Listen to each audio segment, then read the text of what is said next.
d'assister ce temps par la force de l'onction, afin que tout ce qui va être dit et fait soit exactement conforme à ce que tu as prévu de dire et à ce que tu as prévu de faire. Pour ma part, Seigneur, dispose mon cœur à des sentiments nobles, afin que je ne te vole pas la vedette pendant ma prise de parole.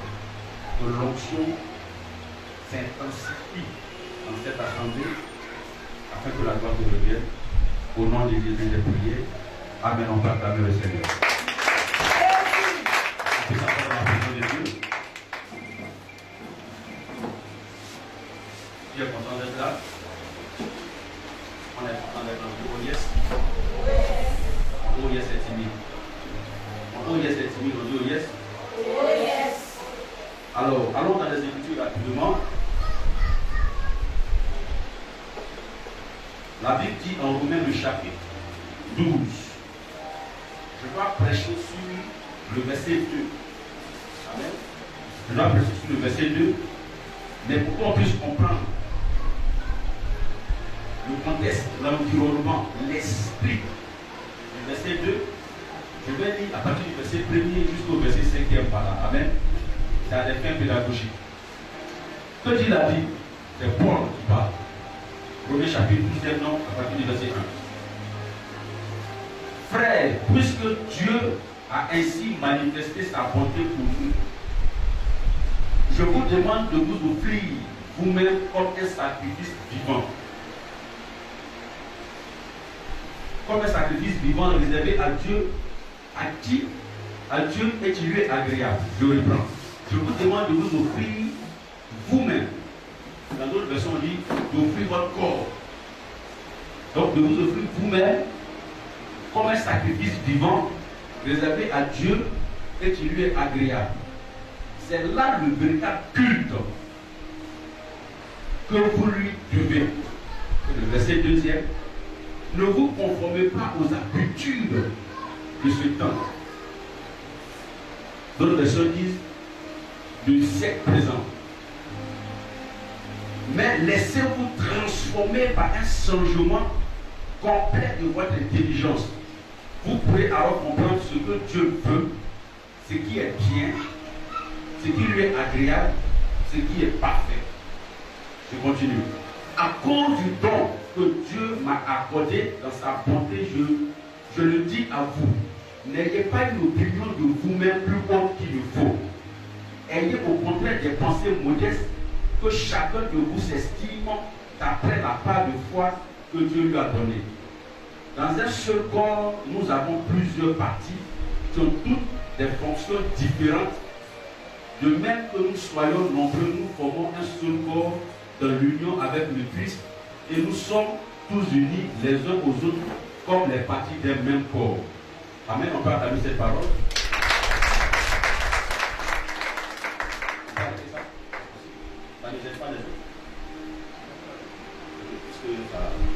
Amen.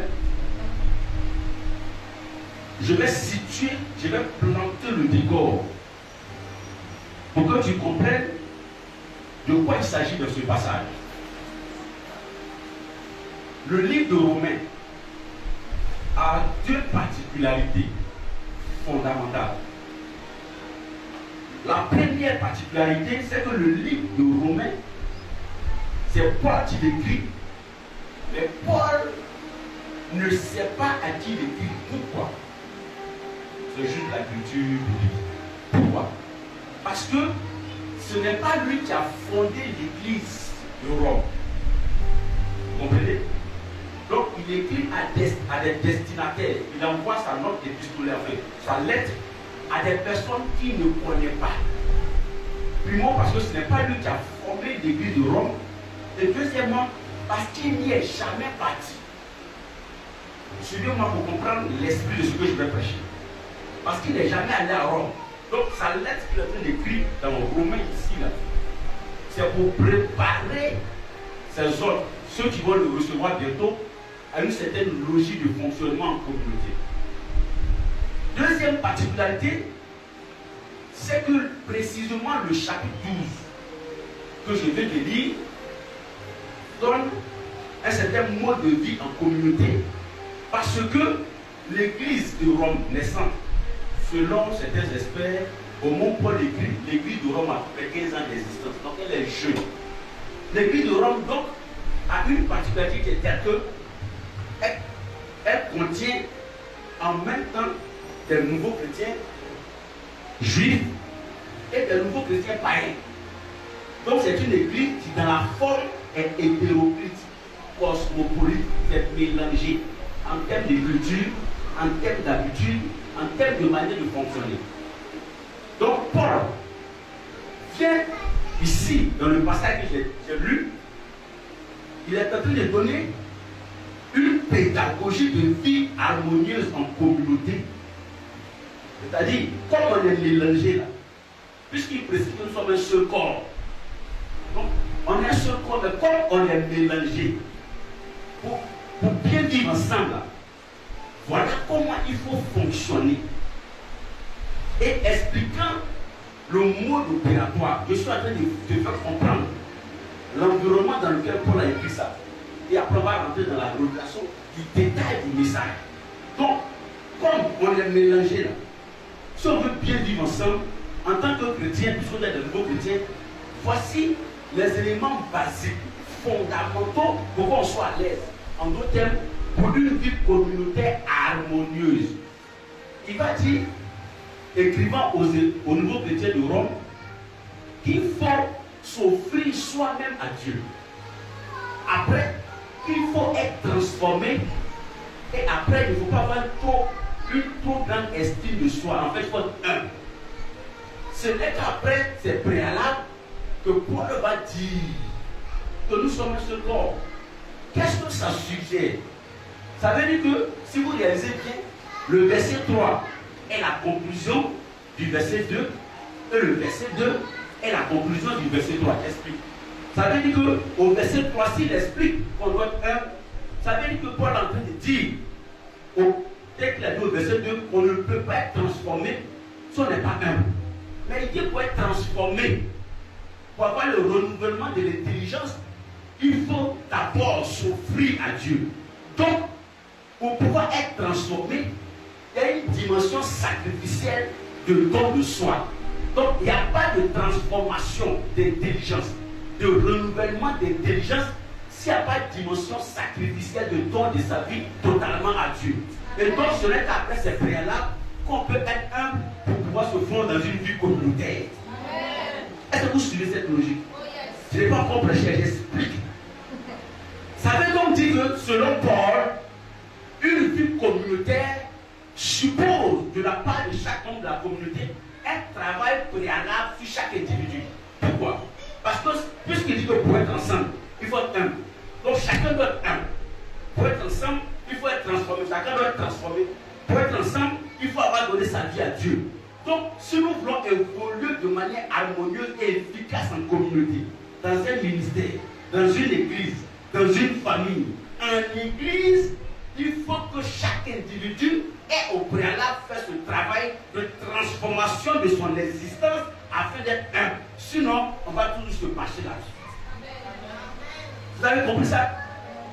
Ça veut dire que, frère, si l'organisation me demande de vous prêcher sur le changement d'intelligence, le renouvellement d'intelligence, ainsi que le dit Paul, il ne serait pas correct pour moi de te prêcher là-dessus si je ne t'explique pas le préalable à ça, comment ça se fait, qui consiste à s'offrir, à donner son corps à Dieu. Paul ne dit pas de donner son âme à Dieu. Paul ne dit pas de donner son esprit à Dieu. Paul demande qu'on s'offre soi-même, qu'on offre soi-même. Donc, la pédagogie spirituelle pour aboutir au renouvellement de l'intelligence afin de plaire à Dieu suppose une dimension de sacrifice de travail sur sa chair et son corps. Yes. Parce que j'ai longtemps prêché sur ce passage. Et souvent de fois, nous les hommes de Dieu, on commet l'erreur. Ou alors on oublie le préalable du verset 1. Donne tous les conseils possibles à un enfant spirituel. donne tous les conseils possibles à un peuple qui vient dans ton groupe de prière. Si ce peuple n'a pas compris que pour plaire à Dieu, vous être transformé dans l'intelligence afin de reconnaître ce qui est bon, ce qui plaît à Dieu, ce qui est parfait, parce que quand on est transformé selon le verset 2, voici les choses qu'on arrive à discerner. Donc quelqu'un qui n'arrive pas à savoir ce qui plaît à Dieu, quelqu'un qui n'arrive pas à savoir la volonté de Dieu, quelqu'un qui n'arrive pas à déceler ce qui est parfait aux yeux de Dieu, ce n'est pas de la mauvaise foi. Sa conscience n'a pas été transformée à l'effet de s'adapter aux principes de Dieu. Donc il n'a pas cette capacité, tant qu'au niveau de la chair, il a encore des appétits qu'il n'a pas tués.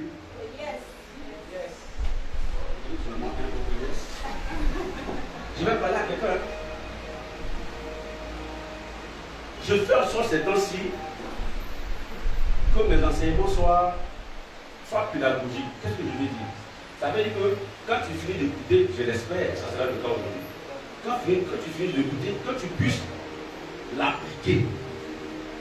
C'est-à-dire, quand je te dis, par exemple, il faut être transformé, il faut que tu saches que première étape, c'est ça. Deuxième étape, c'est ça. Et troisième étape, c'est ça. En sorte que, si demain tu n'es pas transformé, c'est toi-même ton problème. Ce n'est plus le bataille de Dieu, ce n'est plus le problème de Dieu. Donc, il faut qu'on comprenne cette dimension sacrificielle qui consiste à offrir notre corps à Dieu, à offrir notre nature humaine à Dieu. Vous savez, Paul est un intellectuel. Donc, il a des thèmes souvent qu'il emploie qu'il ne faut pas négliger. Parce qu'il est spirituel et il est intellectuel, il est intelligent. Donc, ce n'est pas des mots qu'il écrit juste par émotion. Il y a une logique intellectuelle derrière. Paul dit d'offrir nos corps comme un sacrifice à Dieu. Et il dit que le faisant, c'est le culte qu'on rend à Dieu. Donc ça veut dire que dans la logique de Paul, il n'y a pas de sacrifice sans offrande.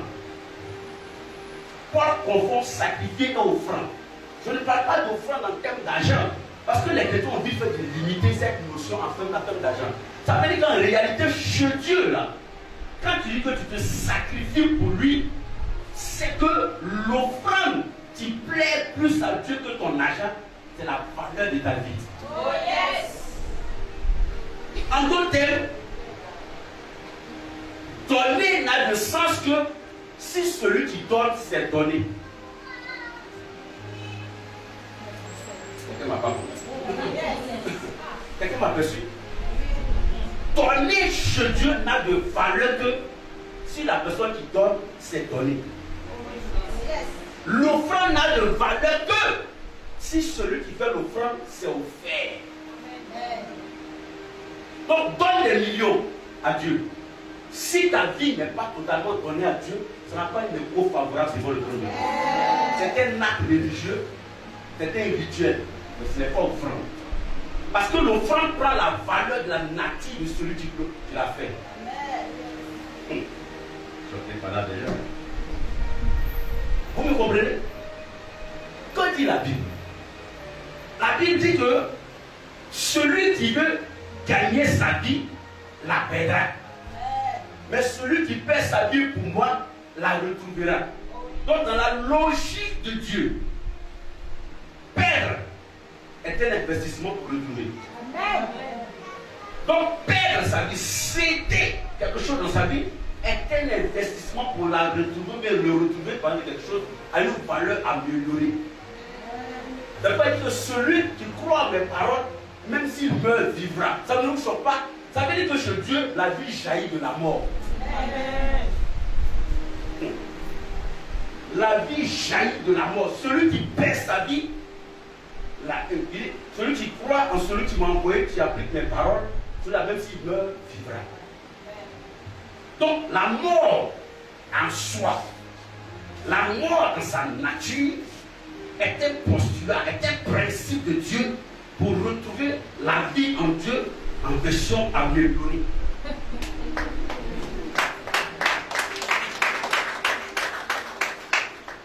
Je vais vous enseigner, chrétien. Vous savez, beaucoup ici me connaissent, moi, le modérateur me connaît, j'aime l'onction, j'aime la puissance de manière forte. Récemment, je prêchais quelque fois, j'ai dit si l'onction c'était fort, je serais polygame. Parce que j'aime ça. Mais on ne peut pas limiter la formation des chrétiens à ça. Il y a des choses, quand tu les as comprises là, et que tu les appliques sans effort outre mesure, l'onction se bonifie. Yes. L'onction se manifeste sans que tu fasses effort. Paul donc nous recommande de donner notre vie à Dieu. Le sacrifice de notre existence à Dieu. Paul estime que, Paul dit d'offrir notre vie en sacrifice. Et il conclut que le faisant, c'est le culte que nous devons à Dieu, mes frères. Ça devient une exigence. Nous devons. Est-ce que vous comprenez ce mot-là? Tu me dois. Il ne faut pas jouer ça, tu me dois. Il dit c'est ce que nous devons à Dieu. Donc, la priorité ultime, suprême, dans notre relation avec Dieu, ce n'est pas faire offrande d'argent. Je ne dis pas ce n'est pas important, je dis ce n'est pas faire offrande d'argent. Ce n'est pas offrir l'église. C'est le don de sa vie. Pourquoi? Parce que l'homme qui fait l'offrande ne perçoit la valeur de l'offrande que par rapport à ce qu'elle lui coûte. Tu donneras 10 000 que ça va te coûter, comparativement à celui qui a des millions, ça ne sera rien. Vous comprenez? Donc, quand on regarde dans le géant de Dieu, dans la logique de Dieu, qu'est-ce que dans l'humanité, non, dans la création, coûte plus à Dieu? Parce que quand Dieu crée l'homme, Dieu investit en l'homme un investissement, Dieu met en l'homme un investissement à nul autre pareil.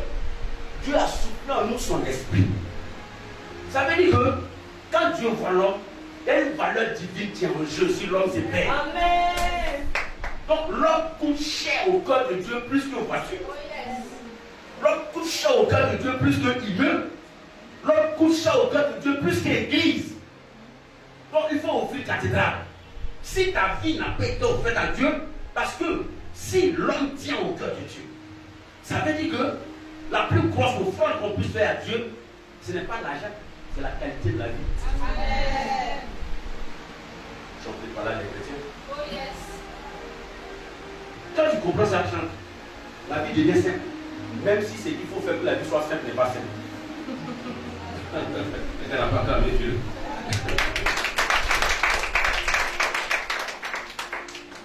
J'ai l'habitude de dire à mes enfants, tout à l'heure je vous ai dit que la vie jaillit de la mort, ça peut vous gêner, mais spirituellement, dans la pédagogie de la création, au début,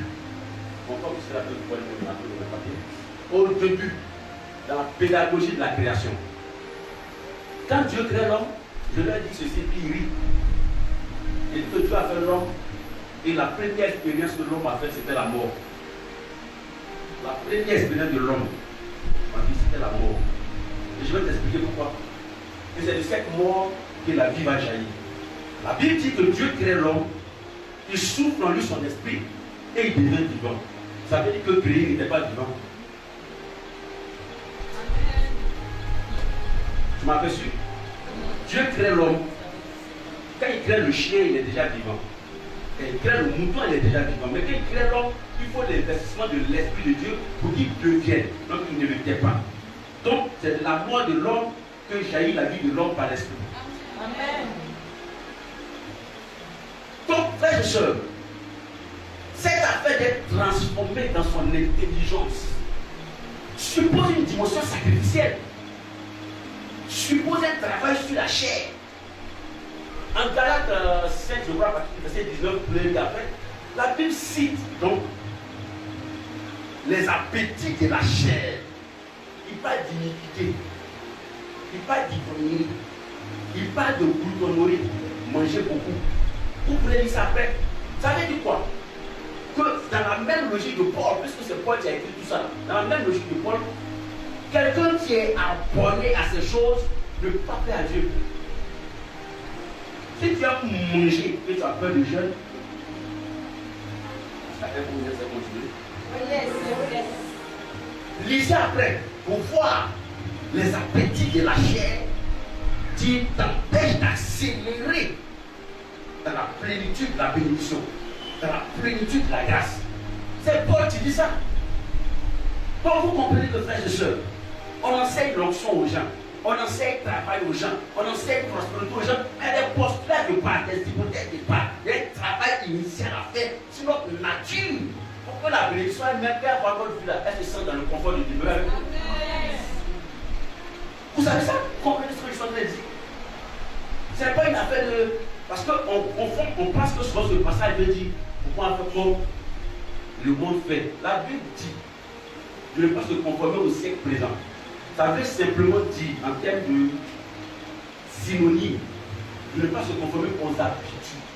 Siècle, ce n'est pas en termes d'époque, c'est en termes d'habitude. Sinon, si tu veux, tu ne peux pas, tu vas utiliser Internet au lieu. Bon. Tu me comprends? Donc, il faut que tu puisses travailler sur ta chair pour tuer les habitudes de la chair. Mais pour ça, ne sois pas pressé. Puisque l'objectif, c'est pour que tu puisses rendre un culte à Dieu. Qu'est-ce qu'un culte? Moi, je ne joue pas avec les mots. Un culte, c'est un honneur rendu à une divinité. Par ricochet, chez nous, c'est l'honneur rendu à Dieu. En d'autres termes, quelqu'un peut ne pas avoir beaucoup d'argent. Quelqu'un peut ne pas faire de grosses francs. Quelqu'un peut vivre dans une maison misérable. Si vous voulez, même minable. Mais si sa vie a été offerte à Dieu, cette vie fait plus honneur à Dieu que celui qui est dans la grosse vie là. Donc le plaisir du cœur de Dieu ne dépend pas de ce qu'on lui donne, mais de ce qu'on s'est donné. Parce que Dieu lui-même aimant donne la logique de l'amour. Et je le dis partout, je passe. En Jean 3e, Jean chapitre 3, verset 16, la Bible dit clairement, Dieu a tellement aimé le monde qu'il a donné. Et quand je l'explique à mes enfants, je dis, donner là, Dieu donne même la manière de donner. Car la Bible dit qu'il a donné son fils. Et il donne la qualité du don. Qu'il a donné son fils unique. Qu'est-ce que j'explique? C'est-à-dire que si le culte là, c'est pour faire honneur à Dieu, et que le culte doit avoir une valeur sacrificielle. Sacrifice, c'est sacrifier ou bien sacrifier, c'est une privation volontaire. Volontaire. Donc responsable. Privation volontaire, c'est-à-dire qu'on ne va pas forcer. Donc responsable. Faites à Dieu par amour. Quand je dis que j'aime Dieu là, un travail dur sur moi que je fais, ça me fait mal. Mais comme j'aime Dieu, je le fais avec plaisir. Voilà ce qu'on appelle sacrifice. Donc quand je lui sens va être sacrifié là, il sait que c'est chaud. Il nous aime, il fait quand même. Est-ce que vous comprenez les termes que j'emploie? Donc Dieu disant qu'il vous aime. La Bible qui donne son fils. Vous comprenez? Donc il y a une notion de don qui s'associe à aimer. Mais j'explique donc quand on dit donne son fils là, comme Jésus lui-même est Dieu, comme le Père et le Fils, comme le Père et le Saint-Esprit, c'est que en fait quand Dieu aime, il se donne. Puisque Jésus c'est Dieu aussi, il se donne. Il se donne, mais il donne ce qui est unique, son fils unique. Donc il n'y a pas son deuxième, donc ça coûte cher. Donc quand on aime là, on donne, on se donne, on donne ce qui est cher. Le sacrifice donc chez Dieu suppose une décision responsable. Tu veux plaire à Dieu. Tu dois être transformé dans ton intelligence. À l'effet de reconnaître ce qui est bon. Quelle est la volonté de Dieu? Ce qui est parfait. Tu ne peux pas reconnaître ces choses tant que ta conscience n'est pas synchronisée avec celle de Dieu. Pour que ta conscience, ton intelligence soit synchronisée à celle de Dieu, je devais dire, il faut que ta nature humaine soit tuée pour élever l'esprit qui sait se connecter à l'esprit de Dieu.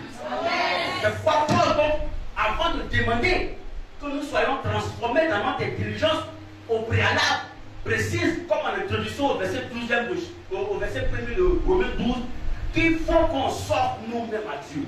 Et la Bible dit, c'est le Dieu qui plaît à Dieu, frère. Donc tu réalises que tes temps de jeûne, je ne dis pas que ce n'est pas bon, mais un temps de jeûne offert devant le trône de Dieu par une vie qui ne s'est pas donnée à Dieu ne fais pas d'effet outre mesure à Dieu. Parce que c'est par rapport à la qualité de la vie que Dieu sonde l'offrande. Vous entendez parler avec les chrétiens?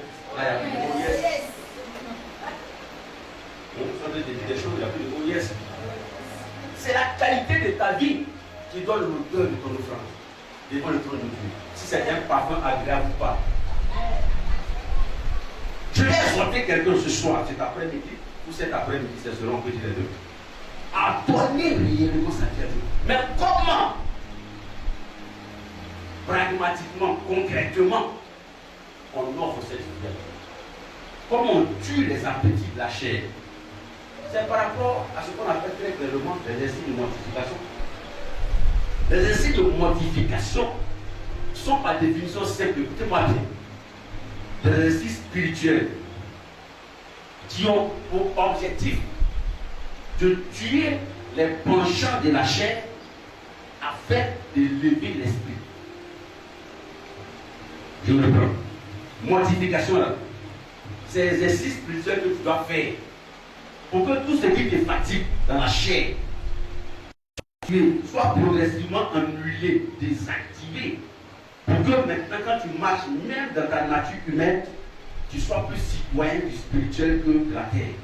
Donc, ça permet de travailler la conscience. Ça permet de travailler l'intelligence.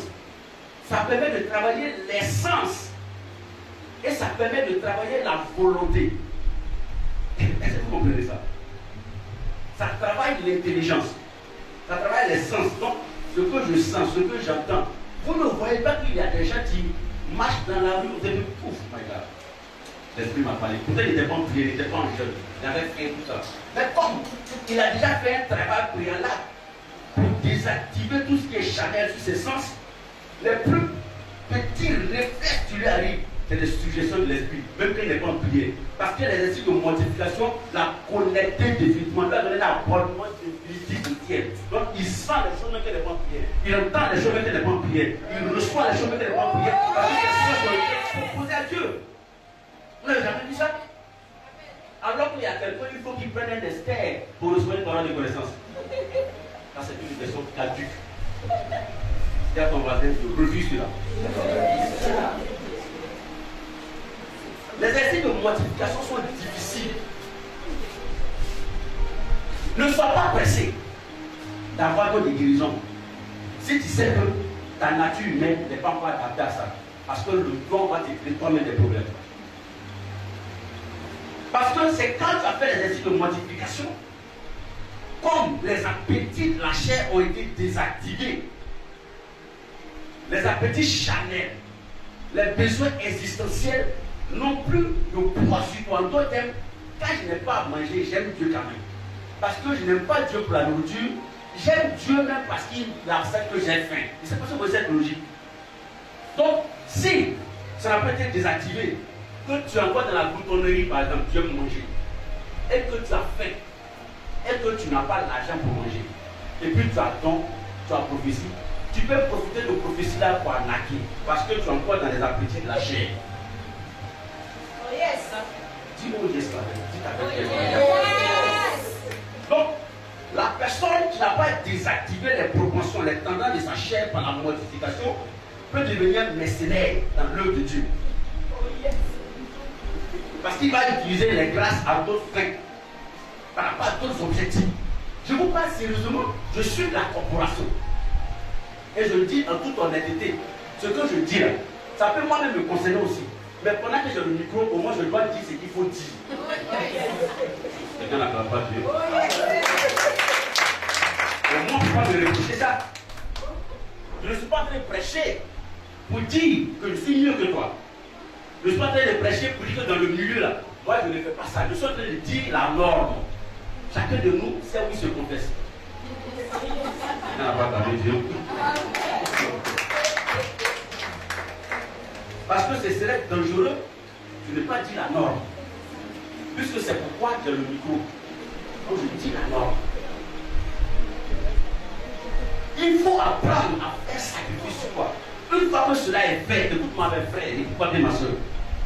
Il y a des choses que tu aimais avant, que tu auras amoureux sans savoir pourquoi. Parce que tu n'es plus sous le régime de la chair.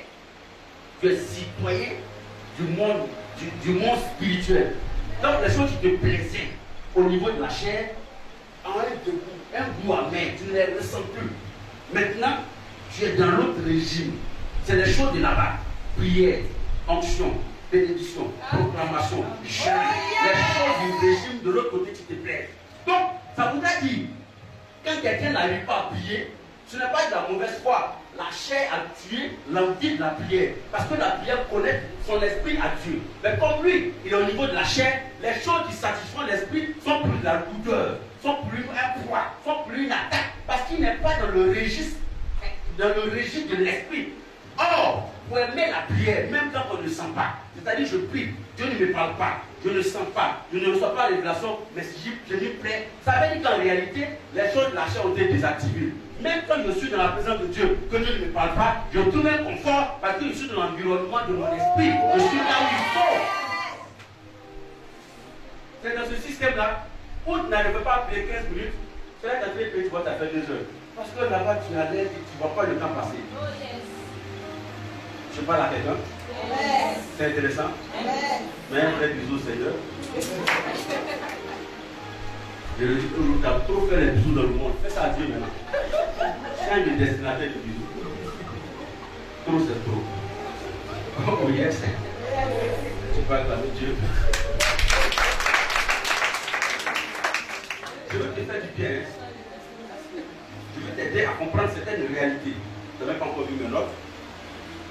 Une fois donc que tu as pu transformer ton intelligence, plutôt tu as pu, comment je vais dire ça, travailler ta chair. Paul dit, donc au verset 2, qu'on se laisse transformer par le renouvellement de notre intelligence. Écoutez bien, par le renouvellement de notre intelligence. Pourquoi?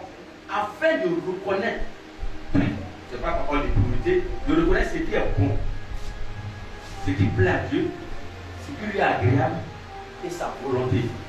J'ai fini par comprendre que ces choses-là, apparemment, ça paraît banal, mais on ne peut pas les reconnaître si on n'a pas été mortifié, on n'a pas désactivé les proportions de la chair. En d'autres termes, tu dirais à quelqu'un que Dieu dit qu'il ne faut pas mentir. Et puis lui, tu vas de toi aussi, mensonge, c'est quoi? Parce que sa conscience n'est pas accommodée aux lois de Dieu. Il est dans la logique du monde où quand tu mens, on ne t'attrape pas, c'est que tu es fort. Au chez Dieu, quand tu mens, tu es pécheur. Oh yes. Vous me comprenez? Vous voyez, la plupart du temps, nous sommes des jeunes. La plupart. Donc vous voyez, quelqu'un qui quelqu'un qui a dans le quartier 3 copines. Et qu'on l'attrape pas là, on dit ouais, bien cher. Oh, c'est lit des démons. Est-ce que vous comprenez? Donc selon les régimes là, on n'apprécie pas les choses de la même manière. En le moins, quand dans la chair là, lui qui a 3 copines là, ouais, vous faites un 10. Un respect. Bon, c'est qu'il y a 3 cas aussi. Ouais, ma chérie. Le nom de 10 c'est quoi? 10. Amen. Je dis n'importe quoi. Amen. Mais en réalité, être transformé veut dire changer d'état. Vous voyez non? Quand vous lisez la Bible, ne survolez pas les mots. Parce qu'un mot, dès lors qu'il est biblique, il fait partie des mots qui sont la conscience de Dieu. Parce que la Bible est la pensée de Dieu couchée par l'Esprit. Vous comprenez ce que je viens de dire? Un mot, dès qu'il est biblique, est dans la conscience de Dieu. Parce que la Bible, c'est la pensée de Dieu en sur papier. Donc chaque mot constitue la parole de Dieu à un sens spirituel avec lequel il ne faut pas jouer. Donc il ne faut pas les soulever comme si c'était contraire. C'est la pensée de Dieu. Donc quand la Bible parle de transformer, ça veut dire que c'est changer de nature. Exercice au début là-bas, que je viens d'expliquer là. Ça nous permet de changer de nature, de quitter une ancienne nature pour prendre une autre forme. Donc, les caractéristiques, les composantes de mon existence changent d'une nature à une autre. Écoutez-moi bien, frères et sœurs. l'ancienne personne que j'étais, par les exercices de mortification, par le sacrifice de ma vie, par l'offrande de ma vie à Dieu, vont permettre d'avoir un changement radical de personnalité. Je ne dis même pas de personne, je deviens quelqu'un d'autre. En sorte que, désormais, à partir de cette nouvelle nature, je peux reconnaître la volonté de Dieu. Je vous prêcherai sur la volonté de Dieu qui ce serait long. Mais je vais la résumer en deux. La Bible dit, je crois en Matthieu 8, je vais chercher la référence tout à l'heure pour vous. Je vais chercher puisque je l'ai déjà, pour qu'on soit scripturalement fondé. Bibliquement. Ok, c'est bon. Alors, en Matthieu, excusez-moi, je vais donner la note pour que ce soit le verset, pour que ce soit clair. Voilà. En Jean le chapitre 4, plutôt. Jean 4, le verset 34e. La Bible dit, ma nourriture est de faire la volonté de celui qui m'a envoyé et d'accomplir son œuvre.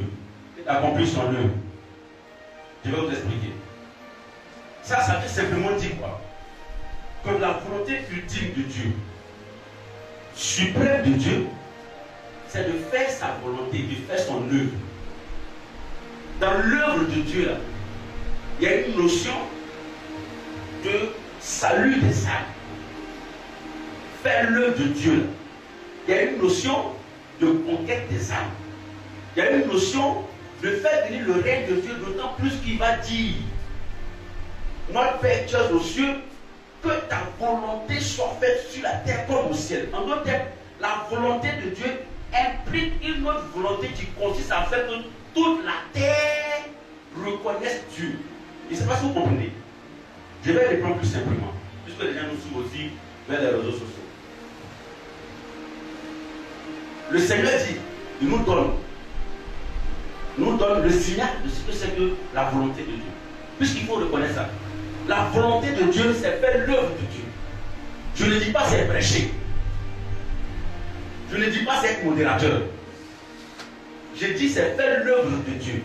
C'est-à-dire que dans le menu détail de ton existence, tout ce que tu feras, arrange-toi pour que Dieu y gagne.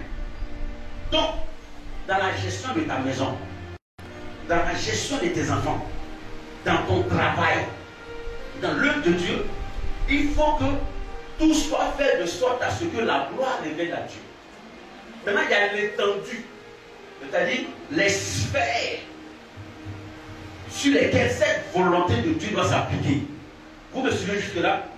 Il dit, notre Père qui est aux cieux, que ton nom soit sanctifié, etc. Que ta volonté soit faite sur la terre comme elle est au ciel. Donc on connaît la volonté de Dieu. Maintenant, Dieu lui-même donne l'étendue sur laquelle il veut que cette volonté s'exprime. Et il donne même la mesure, j'explique. Il veut que sa volonté soit faite sur toute la terre. Ça veut dire que c'est aberrant, c'est réducteur, c'est ridicule que les chrétiens ne s'affranchissent pas les 4 murs de l'église pour aller faire voir le règne de Dieu partout. Là où il y a païens, là où il y a sorciers, là où il y a féticheurs, il dit c'est toute la terre. Donc, ce que nous faisons ici, là, c'est bien. Mais ce n'est pas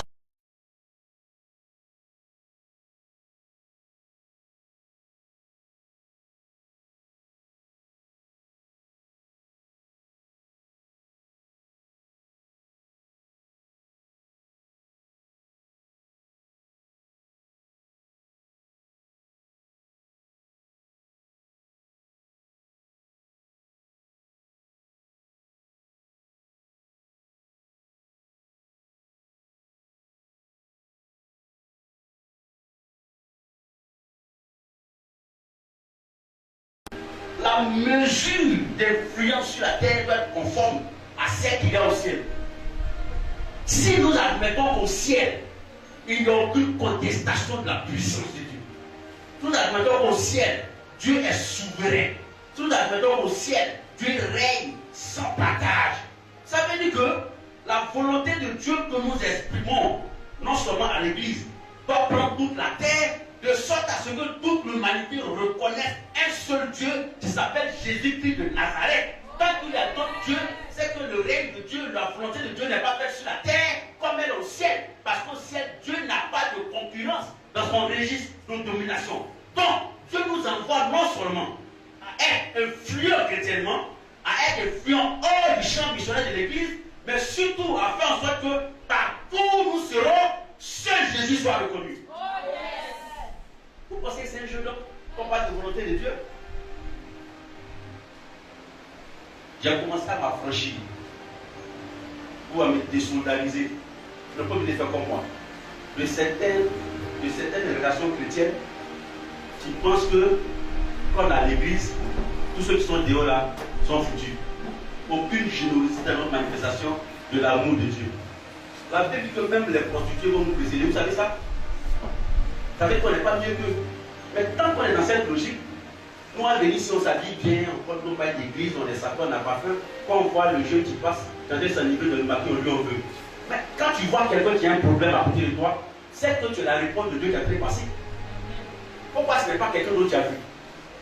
Pourquoi c'est dans ton quartier, il y a comment je peux appeler ça? Il y a la maison close. Vous savez que le fait que tu sois là, ce n'est pas que tu sois abordé là-bas. C'est la réponse. Oh yes. C'est pas que tu sois le client fidèle. C'est pas que tu aies 4 de fidélité avec des répétitions. C'est parce que Dieu te permet de voir ça, pour voir des âmes qui souffrent. Est-ce que vous comprenez ce que je dis? Donc, faire la volonté de Dieu suscite en nous le fardeau des âmes. Mais quelqu'un ne peut pas avoir le fardeau des âmes s'il n'est pas transformé. Parce que lui, quand il a son argent, c'est pour lui, sa femme, ses enfants. Donc, même aider quelqu'un à avoir travail, aider quelqu'un à monter un projet, ce n'est pas son fardeau. Parce qu'il n'est pas dans la logique de Dieu où Dieu a dit que toute la terre voit son règne. Le règne de Dieu se manifeste aussi par l'amour. Il y a plus de personnes qui viennent à Dieu par l'amour manifesté pour elles, que par dire Jésus t'aime.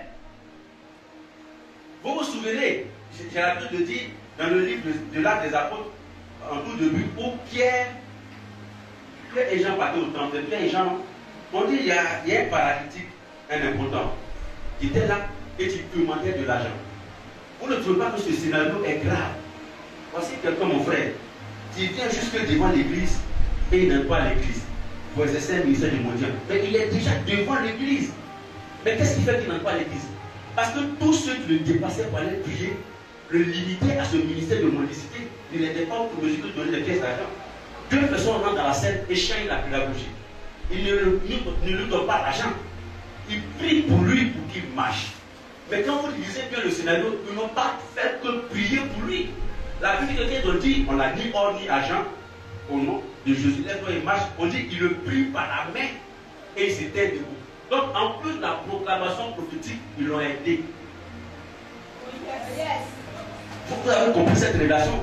Yes. Donc quand tu dis à quelqu'un Jésus t'aime là, qui n'a pas à manger, offre lui ça guérir. Aide-le à se tenir debout. Manifeste pour lui de l'amour. Celui qui a faim n'a pas besoin de prier et de manger. Si bien n'a pas besoin de conseil, il est guéri. Maintenant, si tu n'as pas le don, dis je n'ai pas. Il ne faut pas qu'il joue les psychologues. Quelqu'un n'a pas travaillé Dieu. Oh yes. Il n'y a pas de complexe à reconnaître ses carences. Ça permet d'apprendre. Ce que je ne sais pas faire, je ne veux pas vous dire à Philippe que je ne connais pas. Mais quand Philippe va me montrer là, le mec va venir me voir faire, il va penser que c'est moi qui l'ai formé. Parce que moi, je vais aimer en fonction dessus. Donc, la volonté de Dieu, frères et sœurs, ce n'est pas pour que nous restons, nous ici. Ça ne vous choque pas, ça ne vous gêne pas. Que le monde soit si souffrant. Il y a autant de bishops, de prophètes, de modérateurs. Ça ne vous gêne pas. 12 personnes ont impacté le monde jusqu'à nous aujourd'hui. Ils n'ont même pas foulé l'Afrique. Mais aujourd'hui, je suis en train de prêcher par rapport à l'influence de leur ministère. 12 personnes. Nous sommes nombreux.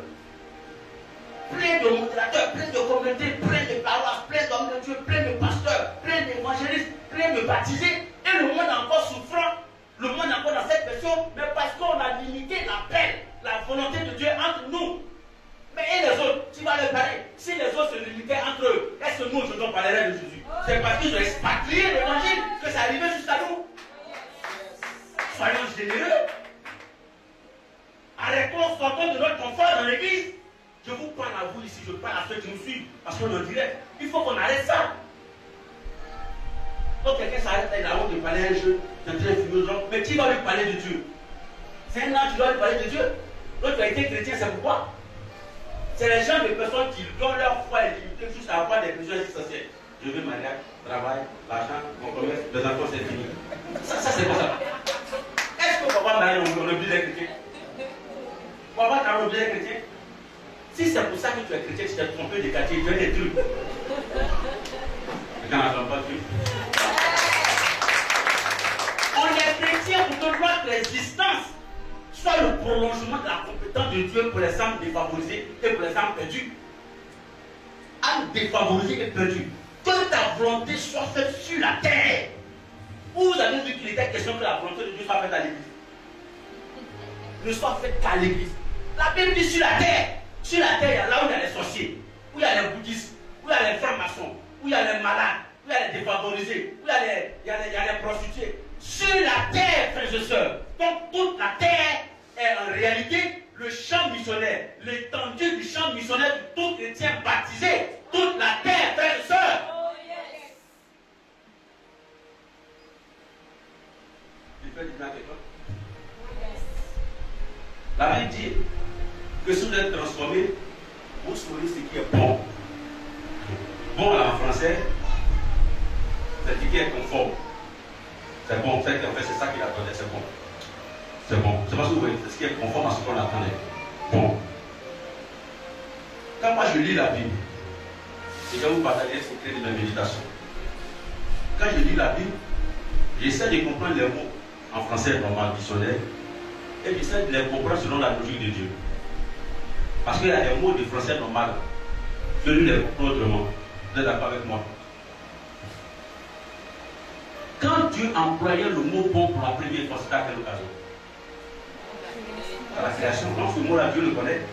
Donc si on veut comprendre ce que l'écrivain de Dieu dit, on n'a qu'à chercher à savoir comment Dieu a employé ce mot. Et puis on sait ce que Dieu entend par bon.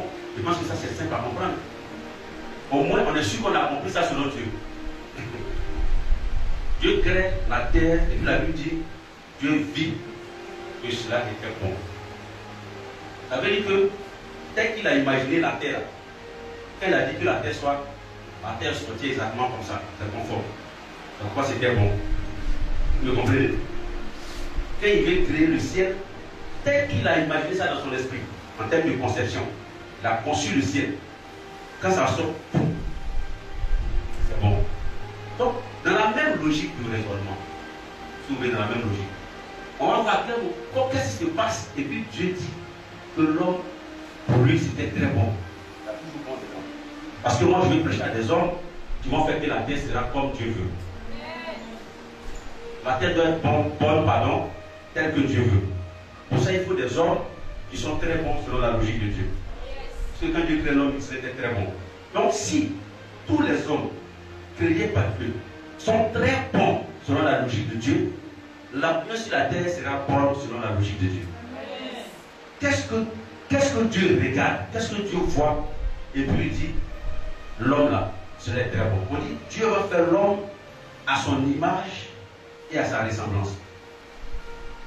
Il va souffler en l'homme son esprit, l'homme devient un être vivant, et Dieu vit que cela était très bon. Donc ça veut dire qu'il y a des conditions cumulatives, il y a des éléments qui sont réunis, et puis quand Dieu regarde maintenant, il apprécie le caractère bon ou très bon de l'homme. Quels sont ces éléments? D'abord, la Bible dit que l'homme a l'image de Dieu. Ça, je vais insister en 2-3 minutes dessus parce qu'il y a beaucoup qui pensent, et surtout vous qui nous suivez en direct, qui ne sont qu'à l'image de Dieu. L'homme n'est pas l'image de Dieu. Mieux ou pire, l'homme n'est pas non plus à la ressemblance de Dieu. Et c'est ce qui est choqué. L'homme est à l'image et à la ressemblance de Dieu. Donc ce n'est pas un sans l'autre. Donc, pour que l'homme puisse créer l'atmosphère bonne sur la terre, il faut que cumulativement, en même temps, il soit à l'image et à la ressemblance de Dieu. Être à l'image de Dieu veut dire qu'on a le portrait de Dieu.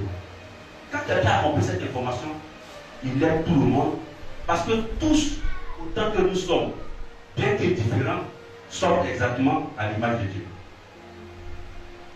Quelqu'un a compris ça? Nous tous, on ne se ressemble pas. On n'a pas la même taille. On n'a pas le même poids. On n'a pas la même maladie. Il y a d'autres des soucis physiques. Malgré toutes ces différences entre nous, nous sommes en somme, Sigma, en somme, la somme, nous sommes tous à l'image de Dieu. Quand tu as compris ça, tu as l'humilité du respect de la personne humaine.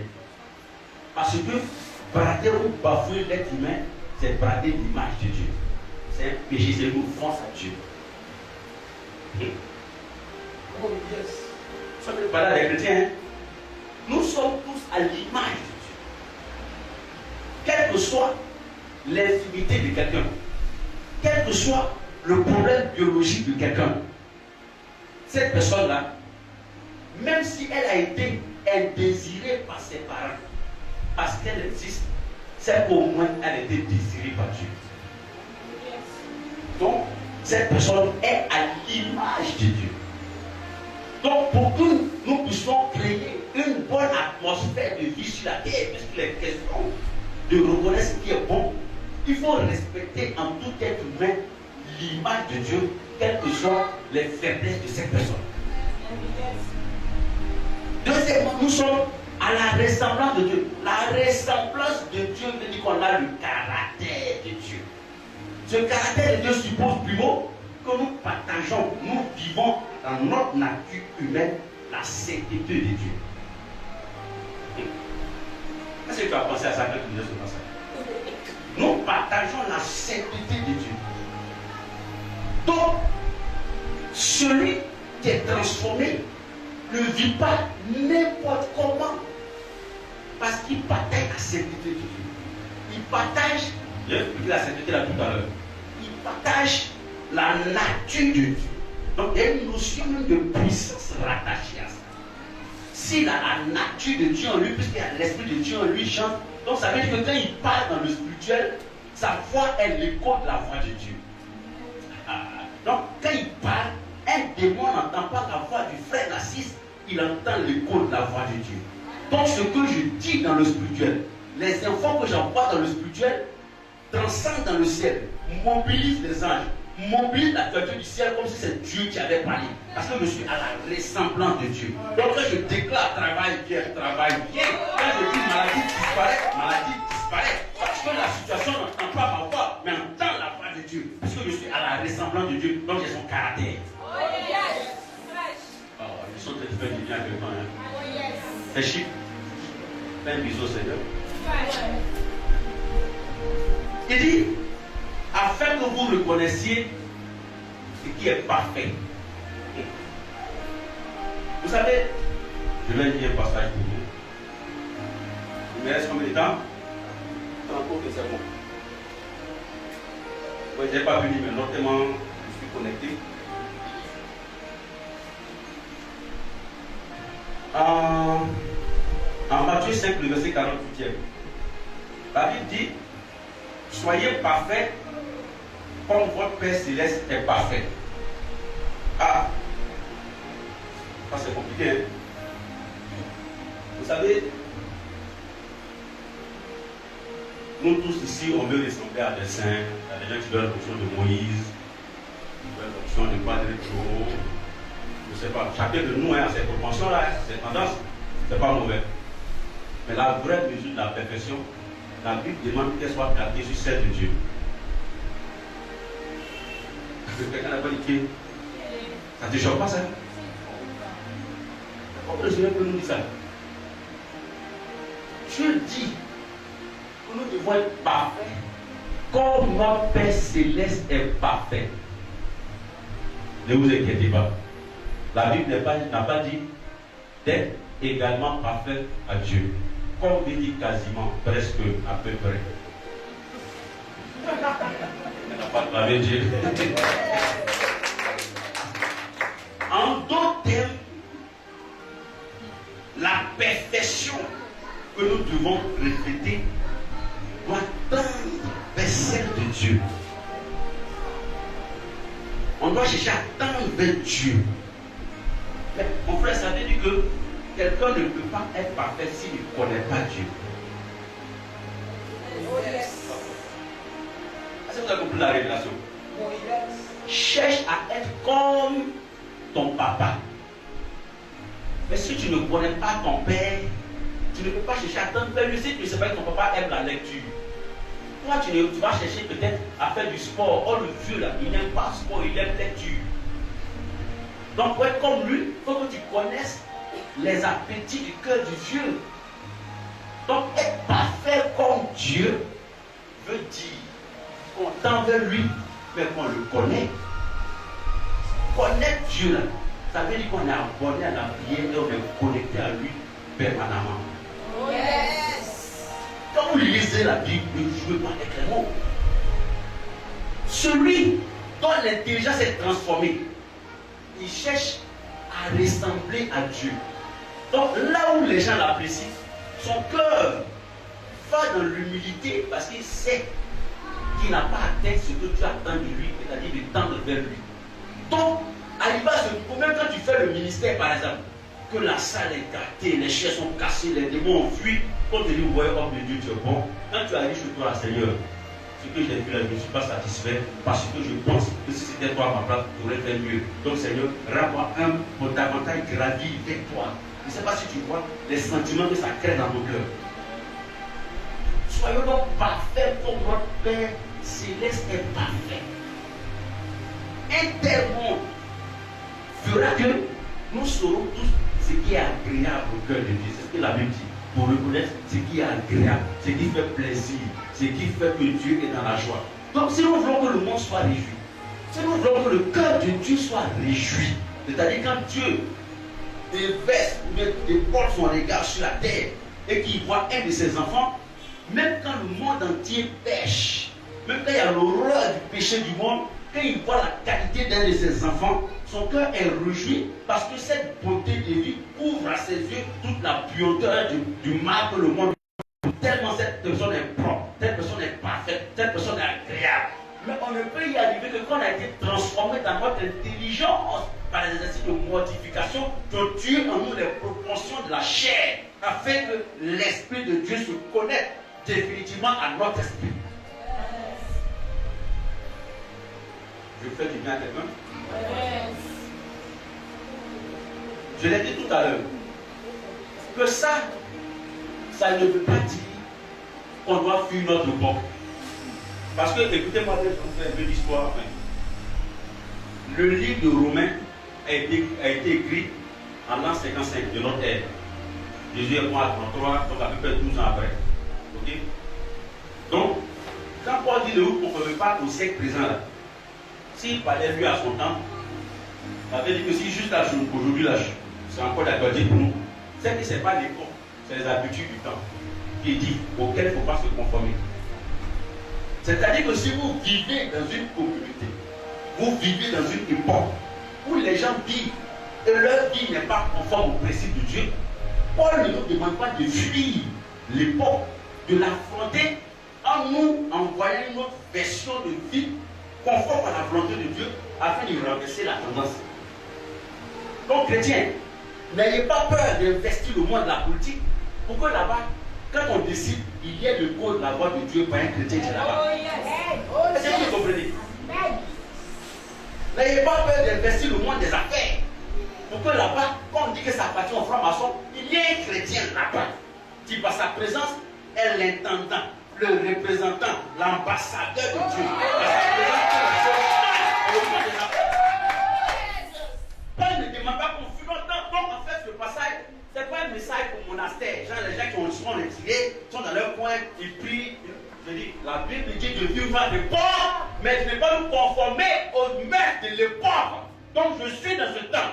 Si on dit à PD, je ne suis pas le PD. Je prie pour lui, quand je le vois, je lui annonce l'évangile. Je ne vis pas dans mon coin comme si j'étais mieux que lui. Quand on dit le monde des affaires est dominé par les mystiques, n'ayons pas peur de faire les affaires. Travaillez dans le monde des affaires. Allez-y démontrer que le chrétien aussi est. Rapatrier les finances dans l'église. Rapatrier l'argent dans l'église. Rapatrier les bénéfices dans l'église. Tout à l'heure, je disais à mon petit qui m'a déposé que le report intemporel, je crois que vous l'avez déjà entendu, c'est-à-dire intemporel, ça veut dire de tous les temps. Avant, maintenant Et même après, le repos intemporel de prospérité est devenu pour un enfant de Dieu. Il s'appelle Salomon. Amen. Quelqu'un m'a compris? La plus grande prospérité qu'un être humain ait déjà eu sur la terre, et mieux que personne ne pourra avoir, c'est la Bible qui dit là. C'est un enfant de Dieu. Il s'appelle Salomon. Il n'a pas dit, c'est Salomon. En d'autres termes, Dieu sait faire ça. Amen. Dieu sait faire ça. Mieux, il a déjà fait ça pour prouver qu'il sait faire. Donc, chrétien, n'ayons pas peur d'affronter le monde par rapport à ses réalités. Si tu es dans une entreprise, qu'on pense qu'on ne peut pas réussir sans des pas, sois un chrétien transformé. Ta présence dans l'entreprise va tirer la crainte de Dieu. Ton patron sera que tu n'es pas qu'un employé, mais tu es en plus l'employé qui est un enfant de Dieu. Le respect dû à la qualité d'un enfant de Dieu. Quand quelqu'un est transformé, sa vie est connectée à la providence divine. Quand il y a un problème, il n'a pas d'angoisse du païen. Parce qu'il sait que le Dieu est au ciel. Même si on dit la pandémie, comme Dieu n'est pas dans la pandémie au ciel, et que si sa vie se reproduit l'actualité du ciel, sur la terre, quand tout est fermé, quand tout est difficile, lui il vit les réalités du ciel. Les portes s'ouvrent, la bénédiction vient, la gloire vient, alors que le monde est souffrant. Quand on est transformé, voici les bénéfices, puisqu'on arrive au niveau où notre vie est agréable à Dieu. Donc si votre vie est agréable, et je l'ai défini, ça veut dire que ça fait du bien au cœur de Dieu. Donc Dieu ne se retient pas à déverser sur la bénédiction. Quand ton père est content pour toi, tu ne demandes pas pour voler quand tu sois en avoir pour moi. En fait, c'est le niveau de vie où tu ne peux pas où tu es béni, tu vas agresser de toute part sur la bénédiction. Oh yes. Tu es là et puis une porte s'ouvre. Tu es là et puis la bénédiction. Bénédiction. C'est qu'il prêche là. Je sais que c'est vrai. Vous savez, vous comprenez? C'est ainsi là. Je sais que c'est vrai. Quelqu'un m'a compris? Où tu ne demandes pas agression de bénédiction. Alors, tu as l'impression que la bénédiction est sourde parce qu'elle vient sans prière. Elle n'a pas acclamé Dieu.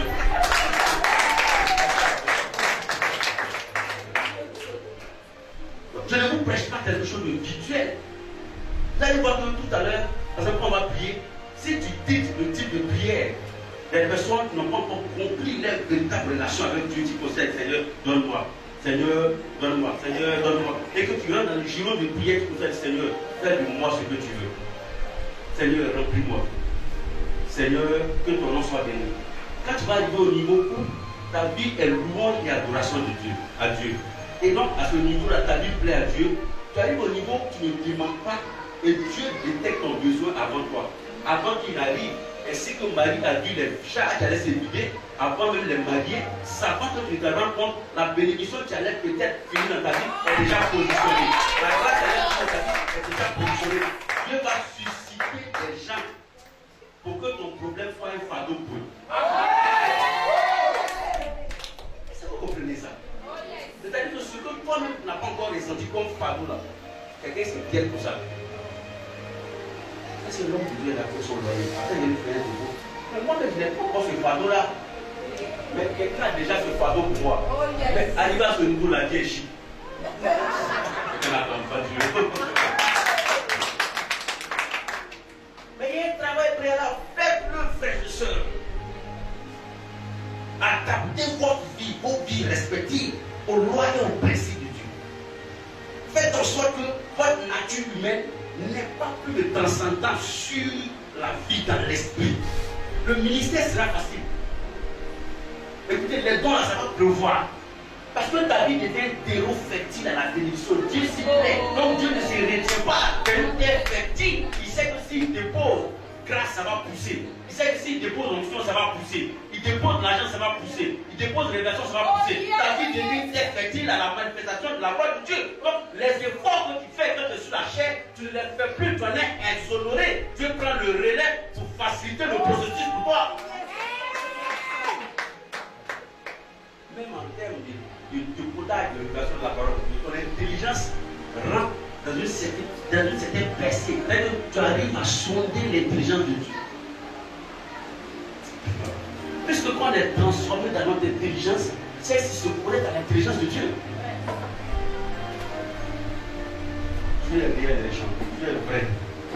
Dieu existe. On va prier. Et quand on va prier tout à l'heure, je vous en supplie. Ok, d'accord, c'est bon. On a 15 minutes pour prier, c'est bon, non? Dans tous les cas, ça sera 15 minutes humainement. Mais comme c'est un voyage dans le spirituel, ça sera dans l'éternité. Elle n'a pas compris cette révélation. Sur la terre, on aura l'impression qu'on a fait 15 minutes de prière. Mais le voyage qu'on fait, c'est dans l'aspect du spirituel. Donc, il n'y a pas de distance spatio-temporelle. Donc, en réalité, c'est 15 minutes sur la terre, mais un investissement dans l'éternité. Donc, la prière que tu vas faire aujourd'hui va te suivre à la vie. Amen. Que dis-je? À jamais. Pourquoi? Parce qu'à la vie, ça veut dire que ça s'arrête si tu meurs. À jamais, même au ciel, cette prière va te suivre. Amen. Parce que dans l'éternité, il n'y a pas d'expression de temps. Voilà quelqu'un. Tu es prêt pour compris. Tu es prêt à se mettre à genoux. Même s'il n'y a pas une parole de connaissance, tu as dit, mais il va dire Seigneur, je veux être agréable. Vous voyez ce type de prière là? Où on va faire une personne, là, il y a 2 personnes, il y a 3 personnes. Mais toi, je dis Seigneur, je veux être agréable. Seigneur, je veux te plaire. Seigneur, je veux que ma vie te ressemble. Vous voyez ce type de prière là? Les chants, on est tellement à cette dimension là. Je ne sais pas ce que Dieu va dire, je ne sais pas s'il ne va pas parler, mais au moins, visitons le ciel aujourd'hui. Frères et sœurs, au moins visitons le ciel. Si quelqu'un veut qu'il se couche, quelqu'un veut qu'il se mette à genoux, mais dis à Dieu, je veux que ma vie te soit agréable. Je veux te plaire. Ne demande rien, s'il te plaît. Aujourd'hui, là, ne demande rien. Fais de ta vie une offrande agréable à la gloire de Dieu. Je vais demander aux gens de nous connecter à cela. Prends la posture, tu t'arranges.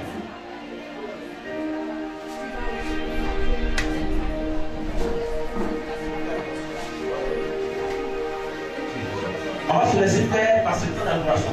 On a 15 minutes. Écoutez-moi dire, le mot c'est vraiment se laisser faire partie. Amen. Donc, il ne faut pas dans ta tête faire bon, j'attends une révélation. Dieu peut parler. Dieu peut parler, il n'y a pas de problème. Mais laisse Dieu aujourd'hui transformer ta vie. Amen. En fait, même en arrivant aujourd'hui à la maison, tous ceux qui t'ont vu sortir sentent le changement, la transformation, la nouvelle nature. Rien que par un bonjour, rien que par une salutation, rien que par ton pied qui rentre dans ta peau, qu'on sent que tu es un dépôt de Dieu, c'est ton petit corps. Va laisser le cœur nous conduire. Si tu veux mettre toi, je ne connais pas. Si tu veux pouvoir n'aider pas quelqu'un, c'est une affaire entre Dieu et toi. C'est un entretien conciliable entre Dieu et toi. Il n'y a pas d'intermédiaire dans ces salles. Il n'y a pas quelqu'un qui a le micro, qui a l'orateur. Non, c'est entre Dieu et toi aujourd'hui. Tu vas élever le niveau de relation d'intimité entre Dieu et toi. Machakarabasante. Jesus. Loma Baba. Je te laisse distrait par rien. Même si quelqu'un tombe à côté de toi, si quelqu'un pleure, si quelqu'un crie, si l'homme ne veut pas parler, ce n'est pas ton problème. C'est entre Dieu et toi. Primo sofo.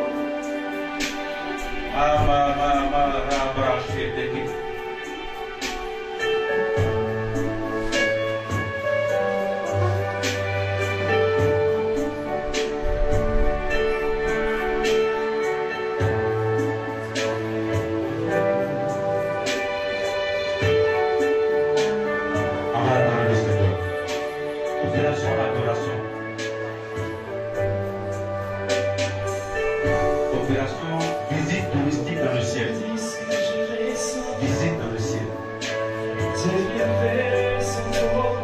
Oh non, papa. Ceux qui nous suivent aujourd'hui chez nous à la maison, prenez une posture pour vous connecter à Dieu. Ne laissez pas quelqu'un vous distraire. Ceux qui sont connectés en direct, dis à Dieu que ma vie te soit agréable. Ah, ma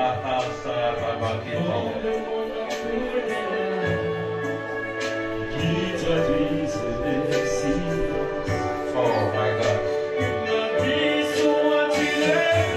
Nous disons au Seigneur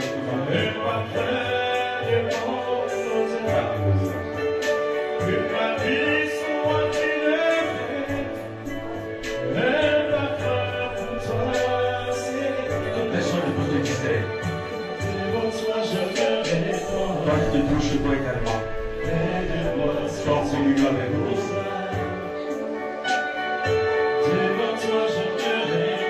Seigneur, devant toi,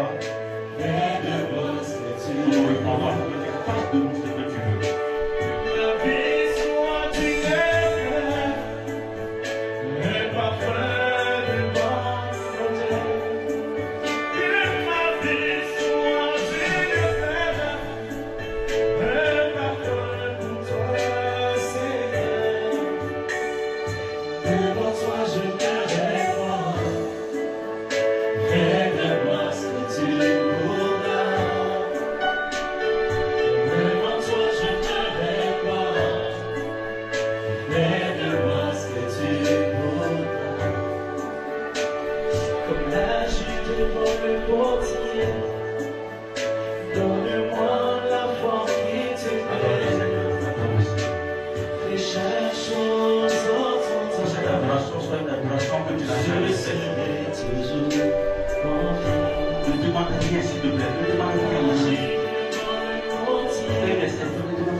prends la forme que tu veux. Le Seigneur observe mes pas. Aïe, aïe, aïe, aïe, aïe, aïe. Au pied de ta croix, Car ça va. je voudrais habiter chez toi tous les jours ici. Ma vie soit tes rêves, les parfums de bonne odeur. Ma vie soit une œuvre, les parfums pour toi, Seigneur. Devant toi, je te réponds. Aide-moi si tu voudras. Devant toi, je te réponds.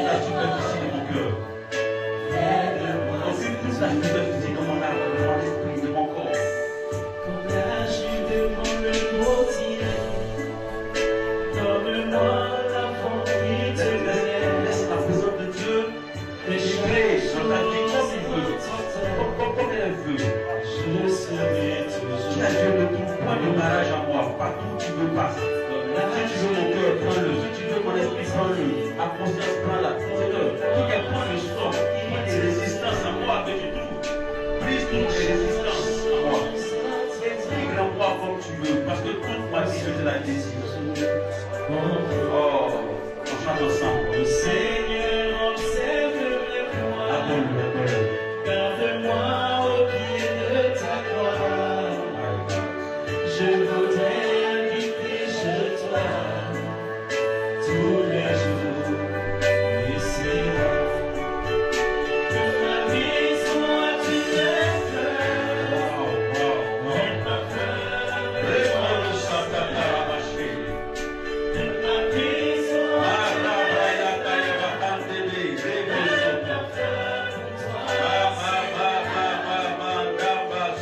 Devant toi, je te réponds.